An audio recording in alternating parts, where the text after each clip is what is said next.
President Biden arriving in Israel this morning amid rising tensions as Israel's war with Hamas triggers new protests around the globe. The Secret Service saying it has an immensely intricate security plan to protect the president in an active war zone as he meets with Israeli leaders. I want to get a sense from the Israelis about the situation on the ground. And more critically, their objectives, their plans, their intentions in the days and weeks ahead.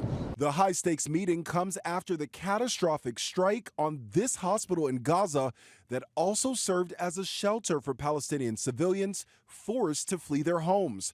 The Gaza Health Ministry reporting at least 500 people were killed, including young children.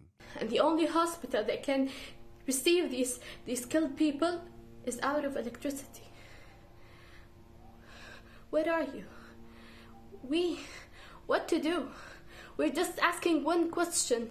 Where are we supposed to go? Israel denies responsibility, saying a failed rocket launch by a Palestinian militant group caused the blast. Aerial munition doesn't look like that.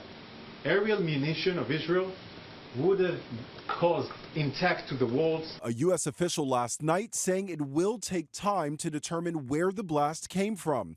But the Palestinian Authority president blames Israel for the attack, calling it a massacre. President Abbas, Jordan's King Abdullah, and Egypt's President Sisi have all pulled out of a summit with Biden that was scheduled to be held in Jordan. President Biden saying he was outraged and deeply saddened by the explosion and the terrible loss of life that resulted. The blast triggering protests across the Middle East overnight, from the West Bank to Beirut and east to Jordan.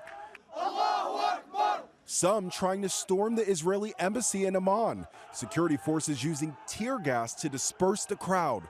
Protesters in Iran also marched outside of the French and British embassies, setting fire to Israel's flag. Meanwhile, with a potential ground invasion from Israel still looming, the humanitarian crisis in Gaza is growing more dire. Residents trapped without power and little food, water, or medicine. Doctors pleading for resources. Some hospitals reportedly have less than a day's worth of fuel to power their generators. If the 2 million people died in Gaza, if they didn't find the medication, the water, the electricity, this is a shame for the whole human community. Trucks are lined up on Egypt's border, carrying supplies to bring into Gaza, but the Rafah border crossing still not open overnight. The area has also been subject to airstrikes. And to the north, concern about a new front opening in this war as clashes escalate between Israeli forces and Hezbollah militants in Lebanon. Now, there is some encouraging news overnight. Israeli officials saying some humanitarian aid would be handed out south of the Gaza River. It's urging people in Gaza City and points north to evacuate to that area for assistance. But of course, it remains a chaotic situation. All right, Lionel Moise reporting for us. Lionel, thank you.